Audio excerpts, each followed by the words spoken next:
서울 한복판의 마천루 꼭대기층, 거대한 유리창 너머로 도시의 불빛들이 반짝이고 있었습니다. 윤태주는 가죽 의자에 깊숙이 몸을 맡긴 채 그 풍경을 바라보고 있었죠. 이른이 넘은 나이에도 여전히 날카로운 눈빛을 가진 그였지만 오늘따라 그 시선 속에는 깊은 피로가 스며 있었습니다. 회장님, 오늘 일정은 모두 마무리되었습니다. 비서가 조심스럽게 문을 열고 들어와 보고했습니다. 태주는 고개를 끄덕이며 손을 흔들었죠. 수고했네. 이제 집에 가서 쉬게. 회장님도 일찍 퇴근하시길 바랍니다. 너무 무리하지 마세요. 비서가 나간 후 사무실은 다시 고요함에 잠겼습니다. 태주는 책상 서랍을 열어 오래된 사진 한 장을 꺼내 들었어요. 색이 바랜 사진 속에는 20살 무렵의 자신과 아름다운 여인이 활짝 웃고 있는 모습이 담겨 있었죠. 그 여인의 이름은 수진이었습니다. 수진아. 태주는 사진을 쓰다듬으며 작은 한숨을 내쉬었어요. 벌써 50년도 더 된 일이었지만 여전히 그녀의 미소는 생생했습니다. 그때 자신이 얼마나 어리석었는지 이제야 깨닫고 있었죠. 젊은 시절의 태주는 집안의 반대에 굴복했습니다. 재벌가의 외아들이었던 그에게 평범한 가정의 딸인 수진과의 사랑은 용납될 수 없는 일이었어요. 특히 수진이 임신했다는 소식을 들었을 때 부모님의 분노는 하늘을 찔렀죠. 그 여자와 당장 헤어져. 우리 가문의 체면을 생각해라. 아버지의 호통 소리가 아직도 귓가에 맴돌았습니다. 결국 태주는 수진을 떠나보냈고 그 후로는 그녀의 소식을 전혀 듣지 못했어요. 딸이 태어났다는 것도 그 딸이 어떻게 자랐는지도 알 수 없었죠. 사업에만 매진하며 살아온 50년. 태주는 엄청난 부를 축적했지만 정작 가족은 없었습니다. 결혼도 했지만 자식은 없었고 부인도 10년 전에 세상을 떠났어요. 이제 남은 건 차가운 돈과 공허한 성취감뿐이었죠. 내가 뭘 위해 이렇게 살아왔을까? 태주는 사진을 다시 서랍에 넣고 자리에서 일어났습니다. 창밖으로 보이는 도시는 여전히 화려했지만 그의 마음만큼은 어둠 속에 잠겨 있었어요. 집으로 향하는 차 안에서도 태준의 생각은 계속 과거로 향했습니다. 운전기사가 조심스럽게 말을 걸어왔죠. 회장님, 오늘 컨디션이 안 좋아 보이시는데 괜찮으신가요? 괜찮네. 그냥 좀 피곤할 뿐이야. 하지만 태준 자신도 알고 있었습니다. 이것은 단순한 피로가 아니라는 걸 말이죠. 나이가 들수록 더욱 깊어지는 외로움, 그리고 되돌릴 수 없는 후회가 그를 짓누르고 있었어요. 집에 도착한 태주는 넓은 거실에 혼자 앉아 저녁을 먹었습니다. 가정부가 준비해준 정성스러운 음식이었지만 혼자 먹는 식사는 언제나 쓸쓸했어요. 이렇게 살다가 죽는 건가? 태주는 포크를 내려놓고 깊은 생각에 잠겼습니다.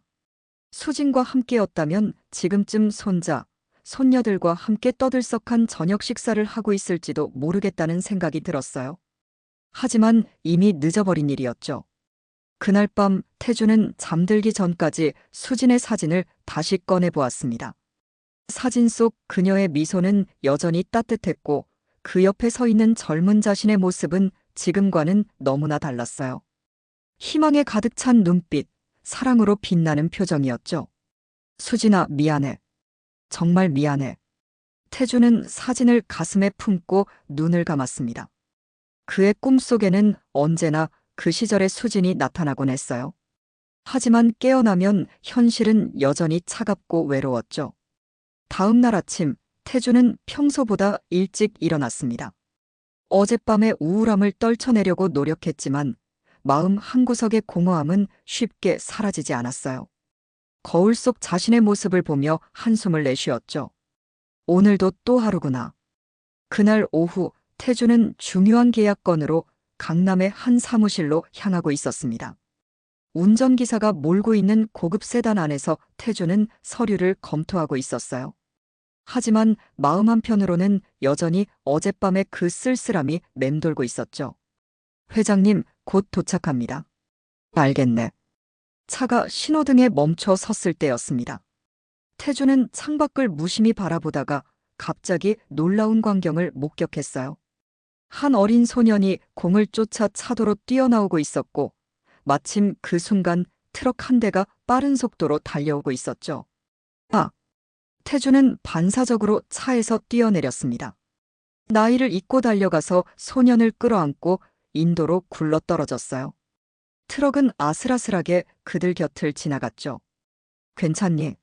다친 데는 없고. 태주는 숨을 헐떡이며 소년을 일으켜 세웠습니다. 아이는 10살쯤 되어 보였고 초등학교 교복을 입고 있었어요. 큰 눈망울에는 놀람과 고마움이 동시에 어려 있었죠. 할아버지, 고마워요. 정말 고마워요. 소년이 연신 고개를 숙이며 인사했습니다. 태주는 무릎을 꿇고 아이의 눈높이에 맞춰 말했어요. 다행이네. 앞으로는 길을 건널 때 조심해야 해. 알겠지? 네. 정말 죄송해요. 공이 굴러가서 그만. 그때 소년의 가방에서 지갑이 떨어졌습니다. 태준이 주워주려고 하는 순간 지갑이 열리면서 안에 있던 사진 한 장이 바닥에 떨어졌어요. 태준은 그 사진을 보는 순간 마치 벼락을 맞은 것처럼 굳어버렸죠. 사진 속에는 30대 중반으로 보이는 여성이 미소를 짓고 있었습니다. 그 얼굴은 50년 전 태준이 사랑했던 수진의 모습과 너무나 닮아 있었어요. 아니, 수진이 나이를 먹으면 저런 모습일 것 같았죠. 이 사진은? 태준의 목소리가 떨렸습니다. 소녀는 사진을 받아들며 밝게 웃었어요. 아, 이거요. 우리 엄마 사진이에요. 너희 엄마? 네. 우리 엄마 예쁘죠? 이름은 정연이에요. 정연. 태주는 그 이름을 마음속으로 반복했습니다. 혹시나 해서 조심스럽게 물어봤어요. 혹시 너희 외할머니 성함을 알 수 있을까? 외할머니요? 김수진이라고 하세요. 그런데 작년에 돌아가셨어요. 태주는 그 순간 세상이 무너지는 것 같았습니다. 수진이 세상을 떠났다는 소식과 동시에 이 아이가 혹시 자신의 손자일지도 모른다는 생각이 머릿속을 어지럽혔어요. 할아버지, 괜찮으세요? 얼굴이 하얘졌어요. 소년이 걱정스럽게 태준을 바라봤습니다. 태준은 마음을 가다듬고 물었죠. 너 이름이 뭐니? 저는 박지호예요. 올해 초등학교 4학년이에요. 박지호. 태준은 그 이름을 마음에 새겼습니다. 그리고 조심스럽게 더 물어봤어요. 지호야, 혹시 너희 아빠는 어디 계시니? 지호의 표정이 잠깐 어두워졌습니다. 아빠는 제가 태어나기 전에 교통사고로 돌아가셨대요. 그래서 엄마랑 둘이서 살아요. 태준의 마음이 복잡해졌습니다. 지호의 아버지가 다른 사람이라는 것을 알았지만 여전히 이 아이가 자신의 피가 흐르는 손자일 가능성을 놓을 수 없었어요. 그렇구나. 힘들었겠네. 괜찮아요. 엄마가 정말 열심히 일하거든요. 그리고 외할머니가 살아계실 때 저를 많이 사랑해 주셨어요. 지호가 다시 밝게 웃었습니다. 그 순간 태주는 지호의 눈빛에서 어딘지 모르게 익숙한 무언가를 발견했어요. 자신의 젊은 시절 눈빛과 닮아 있는 것 같았죠. 지호야, 너 혹시 외할머니한테 외할아버지 이야기 들어본 적 있니? 외할머니는 외할아버지 이야기는 별로 안 해주셨어요. 그냥 먼 곳에 계신다고만 하셨거든요. 태준의 가슴이 뛰기 시작했습니다. 이 모든 게 우연의 일치일 수도 있지만 뭔가 운명 같은 것이 느껴졌어요. 할아버지, 정말 고마웠어요. 그런데 이제 집에 가야 해요. 엄마가 걱정하실 거예요. 지호가 가방을 매며 말했습니다. 태주는 아직 더 많은 것을 알고 싶었지만 아이를 붙잡을 수는 없었어요. 그래, 조심히 가거라. 그리고 앞으로 길 건널 때 정말 조심해야 해. 네. 할아버지도 안녕히 가세요. 지호가 뛰어가는 모습을 바라보며 태주는 오랫동안 그 자리에 서 있었습니다. 가슴이 두근거렸고 마음 한편으로는 희망이라는 감정이 싹트기 시작했어요. 운전기사가 다가와서 물었습니다. 회장님, 괜찮으십니까? 약속 시간이. 아, 그래. 가자. 하지만 태준의 마음은 이미 그 약속보다 훨씬 중요한 일로 가득 차 있었습니다. 지호라는 소년 그리고 정연이라는 그의 어머니.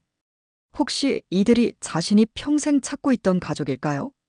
그날 밤 태주는 잠을 이룰 수 없었습니다. 지호와의 만남이 계속 머릿속을 맴돌았어요. 새벽 2시가 넘어서야 겨우 잠든 그는 평소보다 늦게 일어났죠. 이사장님을 불러주게. 태주는 아침 일찍 신뢰할 만한 사설탐정 이사장에게 전화를 걸었습니다. 이사장은 오랜 세월 태준의 개인적인 일들을 조용히 처리해온 사람이었어요. 무슨 일이시죠, 회장님? 아주 중요하고 민감한 조사를 부탁하고 싶네. 절대 비밀을 보장해줘야 해. 태주는 지호에 대한 정보를 최대한 자세히 전달했습니다. 박지호, 초등학교 4학년, 어머니 정연, 작고한 외할머니 김수진까지 말이죠. 특히 그 아이 어머니의 출생 관련 정보를 정확히 조사해주게. 그리고 DNA 검사도 가능한지 알아봐. 알겠습니다. 며칠 정도 시간을 주시면 될 것 같습니다. 전화를 끊은 후 태주는 사무실 창밖을 바라보며 복잡한 심경에 빠져 있었어요. 만약 지호가 정말 자신의 손자라면 지금까지의 모든 것이 달라질 것 같았죠. 사흘 후 이사장이 두꺼운 파일을 들고 태준을 찾아왔습니다. 회장님, 조사 결과가 나왔습니다. 태준은 긴장한 채로 파일을 받아들었어요. 박정현 씨는 올해 36살이고 현재 회계사무소에서 일하고 있습니다. 그리고 이사장이 잠깐 말을 멈추더니 조심스럽게 계속했어요. 출생신고서를 확인해 보니 아버지란이 공란으로 되어 있습니다. 미혼모로 출생한 것 같습니다. 태준의 심장이 빠르게 뛰기 시작했습니다. 그럼 정연이가 내 딸일 가능성이 높다는 얘기군. 그런 것 같습니다. 김수진 씨가 돌아가시기 전까지 정연 씨 모녀와 함께 살았고 경제적으로 어려운 상황에서도 정연 씨를 대학까지 보냈다고 합니다. 태주는 파일을 넘기며 정연의 사진을 보았어요. 성인이 된 정연의 모습은 젊은 시절의 수진과 정말 닮아 있었죠. 그리고 어딘지 모르게 자신의 면모도 엿보였습니다. DNA 검사는 어떻게 하면 될까? 아이의 머리카락이나 침 등이 필요한데 자연스럽게 접근하는 것이 좋을 것 같습니다.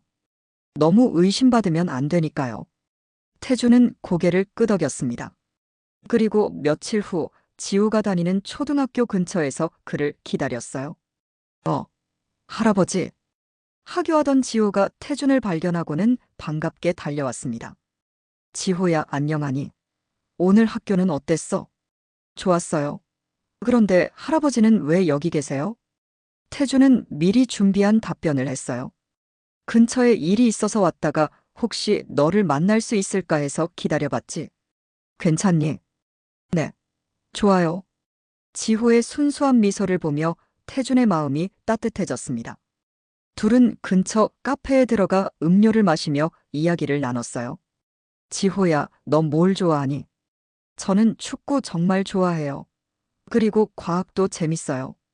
지호가 신나게 이야기하는 모습을 보며 태준은 자신의 어린 시절을 떠올렸어요. 자신도 어릴 때 축구를 좋아했고 과학에 관심이 많았거든요. 그래. 할아버지도 어릴 때 축구를 좋아했단다. 정말요? 우와. 그때 지호가 음료를 마시다가 실수로 빨대를 떨어뜨렸습니다. 태주는 재빨리 그 빨대를 주워서 휴지에 싸서 주머니에 넣었어요. DNA 검사를 위한 시료였죠. 할아버지, 저희 엄마도 소개해드릴까요? 엄마가 할아버지 이야기 들으면 정말 고마워할 거예요.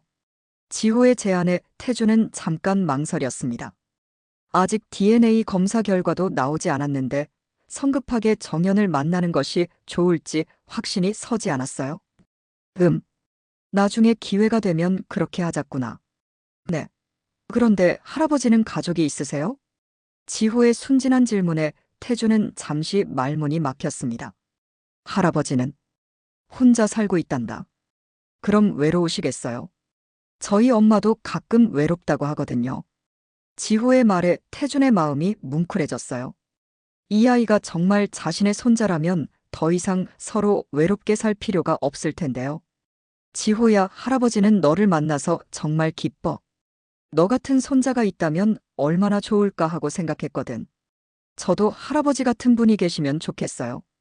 친구들은 다 할아버지가 계신데 저만 없거든요. 그 순간 태주는 마음속으로 다짐했습니다. DNA 검사 결과가 어떻게 나오든 이 아이에게는 좋은 어른이 되어주고 싶다고 말이죠. 그럼 앞으로 할아버지라고 불러도 될까? 정말요? 와, 좋아요.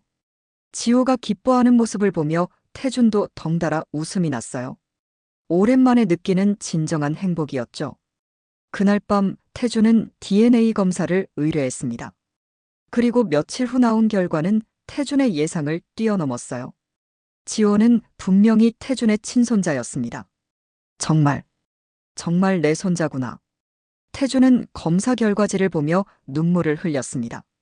50년 만에 찾은 가족이었어요. DNA 검사 결과를 확인한 태준은 며칠 동안 어떻게 해야 할지 고민에 빠졌습니다. 지호가 자신의 손자라는 확신이 서자 이제는 정연을 만나야 한다는 생각이 들었어요.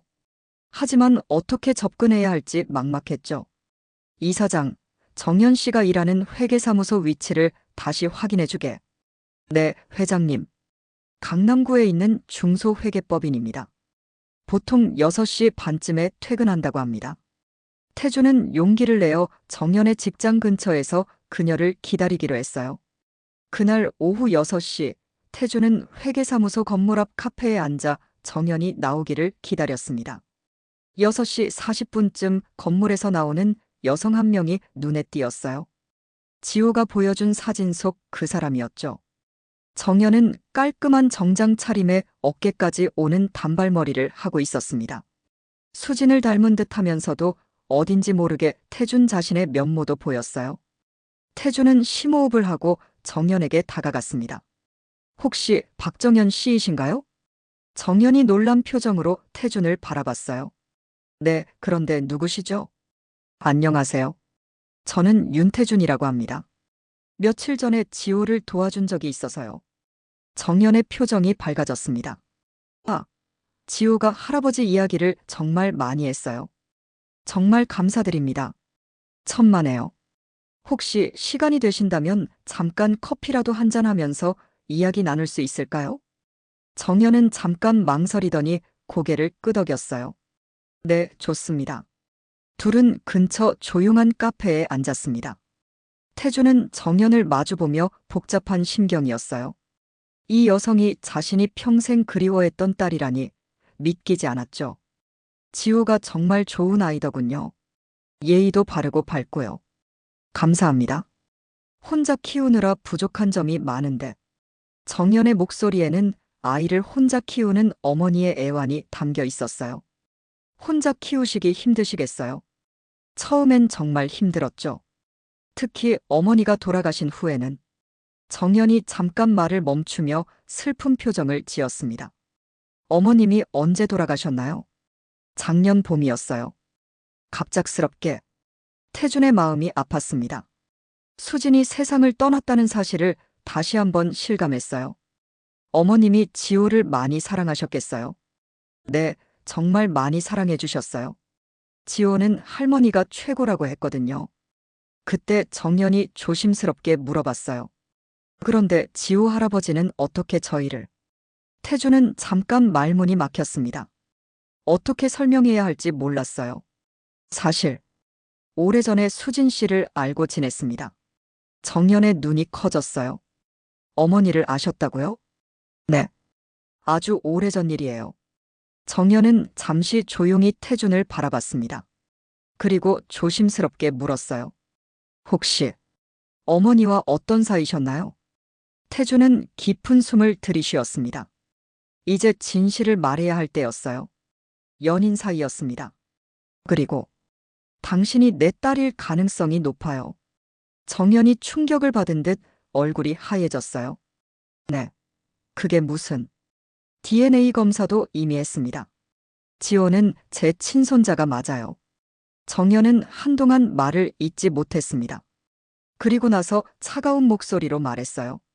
그럼 당신이 어머니를 버린 그 사람이군요. 태준의 가슴이 찔렸습니다. 정연아, 내가 정연 씨라고 해주세요.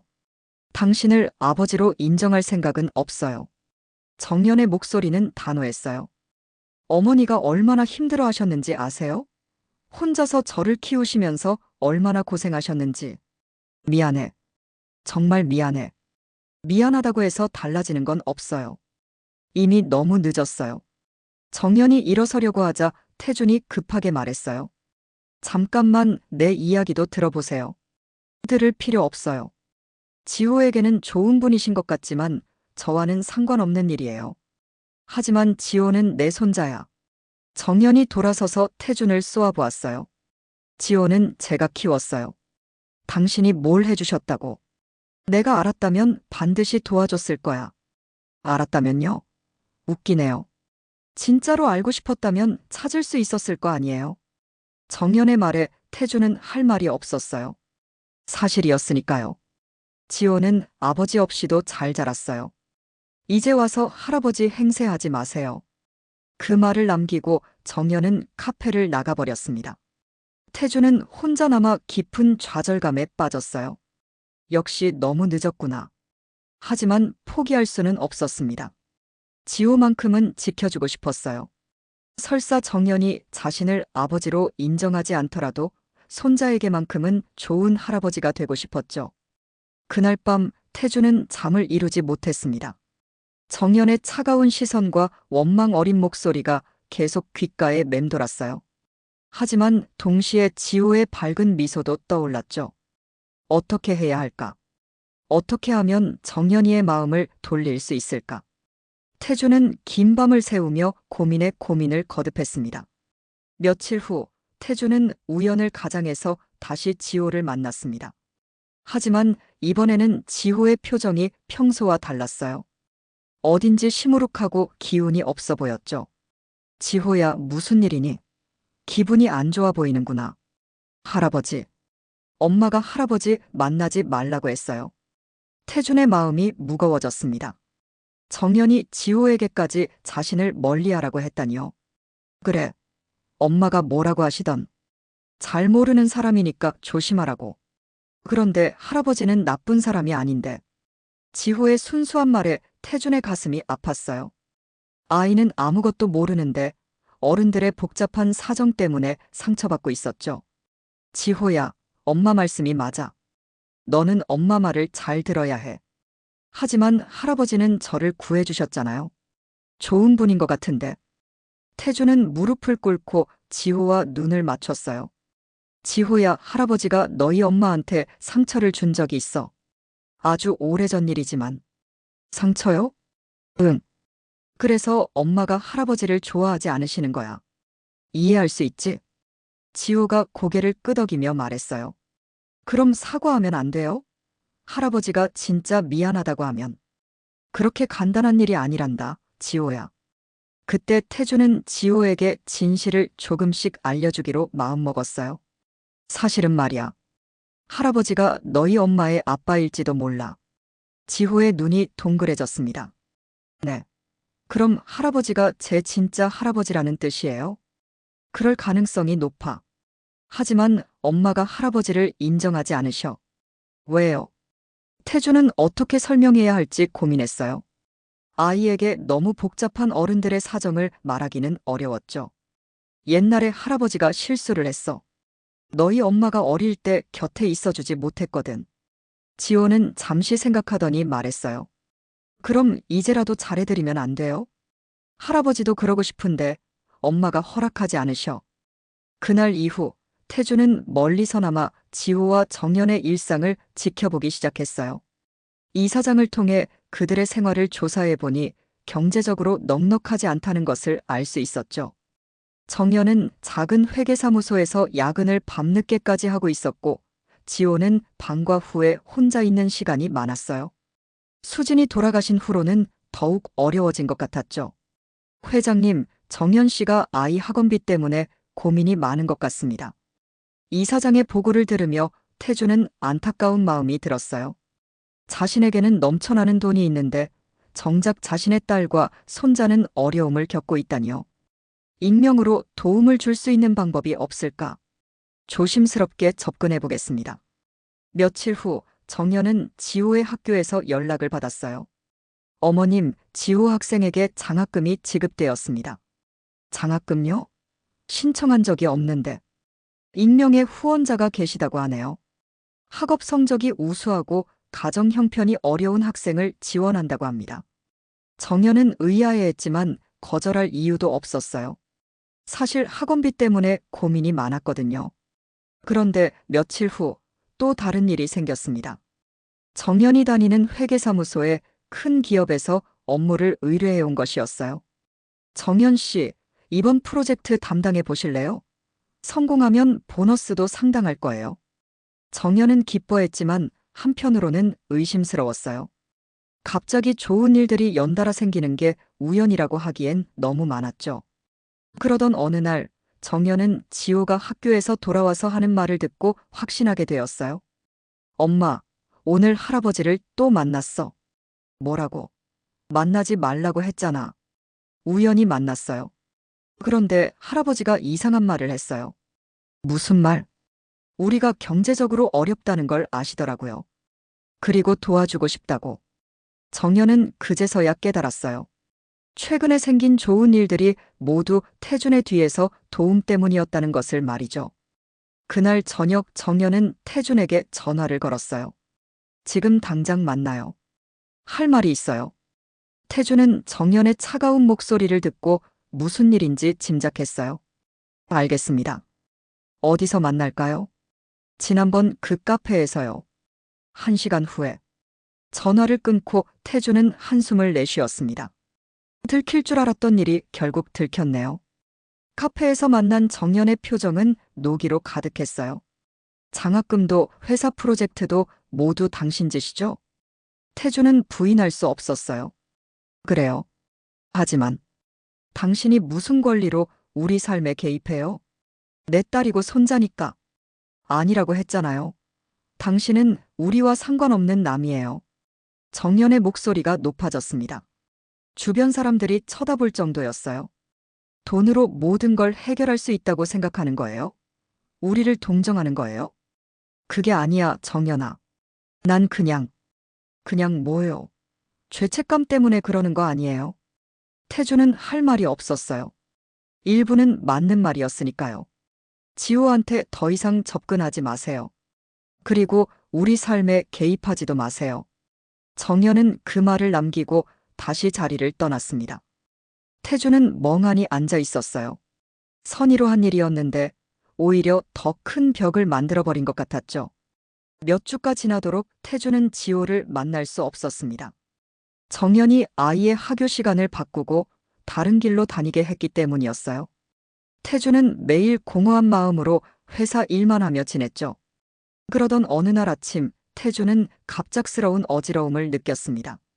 사무실에서 서류를 보던 중 갑자기 시야가 흐려지고 가슴이 답답해졌어요. 회장님, 괜찮으세요? 비서가 급하게 달려와 태준을 부축했습니다. 태준은 의식을 잃기 직전까지 갔다가 겨우 정신을 차렸어요. 병원에 가시는 게 좋겠습니다. 괜찮네. 그냥 피곤해서 그런 것 같아. 하지만 그날 오후에도 비슷한 증상이 반복되었어요. 결국 태준은 병원에 가서 정밀 검사를 받았습니다. 일주일 후 검사 결과가 나왔어요. 회장님, 심장에 문제가 있습니다. 즉시 입원하셔야 할 것 같습니다. 의사의 말에 태준은 침묵했어요. 갑작스러운 일이었지만 한편으로는 예상하고 있었던 일이기도 했죠. 최근 스트레스가 많았고 나이도 있었으니까요. 얼마나 심각한가요? 수술이 필요합니다. 하지만 나이를 생각하면 위험 부담이 있어요. 태준은 병원에 입원했습니다. VIP 병실이었지만 문병 오는 사람은 거의 없었어요. 사업 관계자들이 몇 명 다녀갔을 뿐이었죠. 며칠째 혼자 병실에 누워있던 태준은 문득 지호가 보고 싶어졌어요. 이사장에게 전화를 걸었습니다. 지호 소식은 어떤가? 학교는 잘 다니고 있는 것 같습니다. 하지만 요즘 좀 풀이 죽어 보인다고 하네요. 그런가? 태준은 마음이 아팠어요. 혹시 자신 때문에 지호가 힘들어하는 건 아닐까 걱정되었죠. 혹시 병원에 입원한 거 정연 씨가 알까? 아직은 모르시는 것 같습니다. 그날 밤 태주는 깊은 생각에 잠겼어요. 만약 자신이 수술에서 깨어나지 못한다면 지호에게 한마디도 제대로 해주지 못한 채로 세상을 떠나는 것이었죠. 다음 날 오후 예상치 못한 방문객이 찾아왔습니다. 정연이었어요.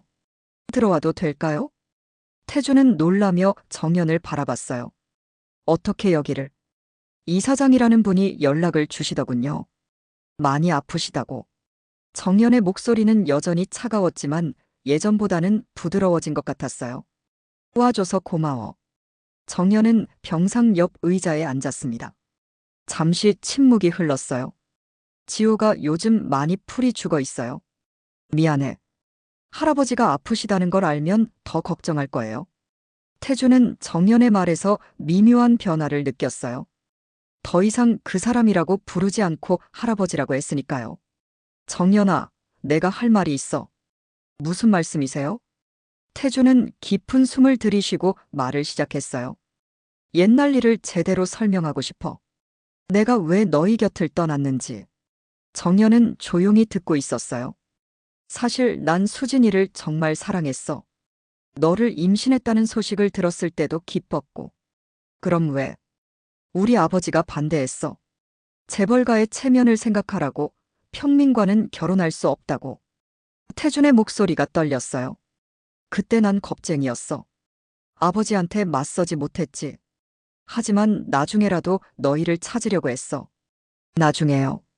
아버지가 돌아가신 후에 사람을 보내서 찾아봤어. 하지만 이미 수진이는 너를 데리고 어디론가 떠난 후였어. 정연의 표정이 조금씩 변하고 있었어요. 어머니는 당신을 평생 원망하셨어요. 알고 있어. 당연한 일이지. 혼자 저를 키우시면서 정말 많이 고생하셨어요. 태준의 눈에 눈물이 맺혔어요. 정말 미안해.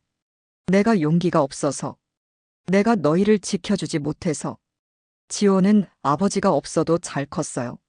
정연의 목소리에도 감정이 실리기 시작했어요.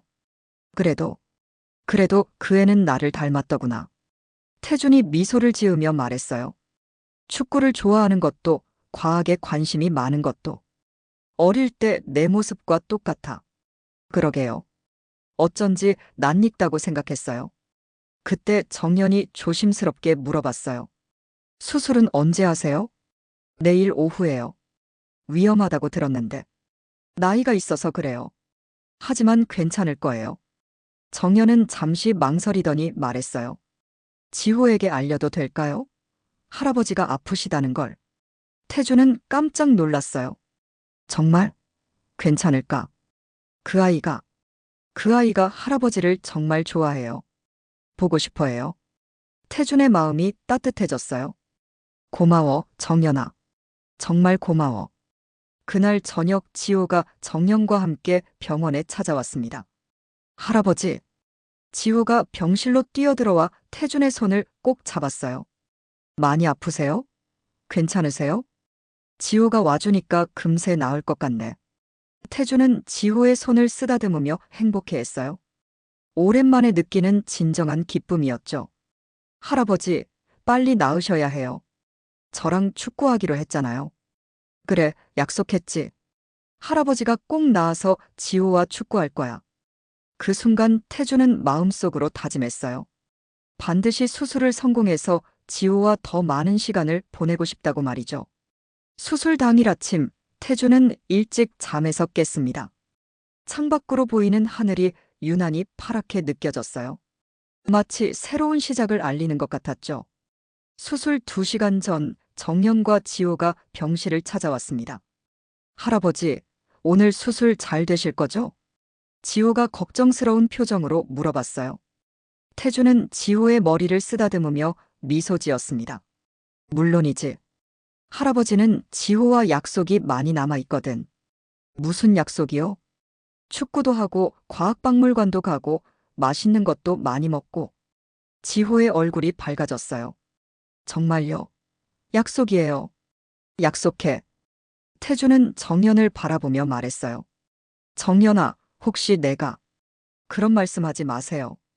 분명히 성공하실 거예요. 정연의 목소리에는 진심 어린 걱정이 담겨 있었어요. 태주는 그 변화를 느끼며 가슴이 따뜻해졌죠. 고마워. 너희가 와줘서 용기가 났어. 수술실로 들어가기 전 태주는 지호에게 작은 상자를 건네주었어요. 이건 뭐예요? 할아버지가 어릴 때 가지고 놀던 장난감이야. 지호에게 주고 싶어서 가져왔어. 상자 안에는 오래된 나무 축구공이 들어 있었어요. 우와, 정말 할아버지 거예요? 응, 이제 지호 것이야. 할아버지가 나으면 이 공으로 같이 축구하자. 네, 꼭 같이 해요. 태준이 수술실로 들어간 후 정연과 지호는 긴 기다림의 시간을 보냈습니다. 지호는 할아버지가 준 나무 축구공을 꼭 안고 있었어요. 엄마, 할아버지 괜찮을까요? 괜찮을 거야. 할아버지는 강한 분이시거든. 엄마는 언제부터 할아버지를 좋아하게 됐어요? 정연은 잠시 생각해 보더니 대답했어요. 할아버지가 정말 지호를 사랑한다는 걸 알게 되면서부터인 것 같아. 저도 할아버지 정말 좋아해요. 할아버지가 있으니까 덜 외로워요. 정연의 마음이 뭉클해졌어요. 사실 자신도 태준이 나타난 후로 덜 외로웠거든요. 수술이 시작된 지 4시간이 지나서야 의사가 나왔습니다. 수술은 성공했습니다. 하지만 아직 마취에서 깨어나지 못하셨어요. 언제 깨어나실까요? 개인차가 있습니다. 조금 더 기다려 보셔야 할 것 같아요. 정연과 지호는 중환자실 앞에서 계속 기다렸어요. 지호는 피곤해서 정연의 무릎에 누워 잠이 들었죠. 다음 날 아침, 태준이 드디어 눈을 떴습니다. 할아버지. 지호가 기뻐하며 소리쳤어요. 지호야, 너 여기서 밤을 샜니? 네. 엄마랑 같이 할아버지 기다렸어요. 태준은 정연을 바라봤어요. 그녀의 눈가에는 피로의 흔적이 있었지만 안도의 표정을 짓고 있었죠. 정연아, 고생했네. 다행이에요. 정말 다행이에요. 그 순간 정연의 눈에서 눈물이 흘러내렸어요. 그제서야 태준은 깨달았습니다. 정연이 자신을 진짜 아버지로 받아들이기 시작했다는 것을 말이죠. 엄마, 왜 울어요? 기뻐서 그래. 할아버지가 무사하셔서 기뻐서. 며칠 후 태준의 상태가 안정되자 정연은 조심스럽게 말을 꺼냈어요.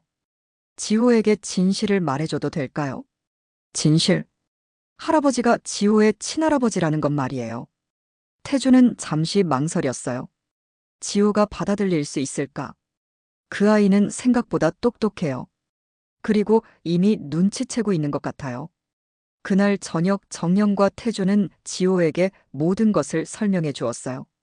그럼 할아버지가 진짜로 제 친할아버지였던 거예요? 그래, 지호야. 지호는 잠시 생각하더니 활짝 웃었어요. 좋아요. 이제 친구들한테 자랑할 수 있겠네요. 뭘 자랑한다고? 제게도 할아버지가 계시다고요. 그것도 정말 멋진 할아버지라고. 태준과 정연은 지호의 순수한 반응에 웃음이 났어요. 할아버지, 그럼 이제 우리 가족이에요? 그렇지, 지호야. 우리는 가족이야. 와, 정말 좋아요. 그날 밤 정연은 태준에게 말했어요. 지호에게 좋은 할아버지가 되어주셔서 감사해요. 내가 더 고마워. 날 용서해줘서. 용서라기보다는 이해하게 된 것 같아요. 그때 상황이 쉽지 않았을 거라는 걸. 정연이 처음으로 진심 어린 미소를 보였어요. 이제 정말 가족으로 지내볼까요? 정연아. 태준의 눈에 눈물이 맺혔습니다. 50년 만에 찾은 가족이었어요. 지호가 컸을 때 자랑스러워할 수 있는 할아버지가 되고 싶어. 분명히 그렇게 되실 거예요. 그 순간 태준은 진정한 행복이 무엇인지 깨달았습니다. 돈이나 명예가 아니라 바로 가족의 사랑이었어요.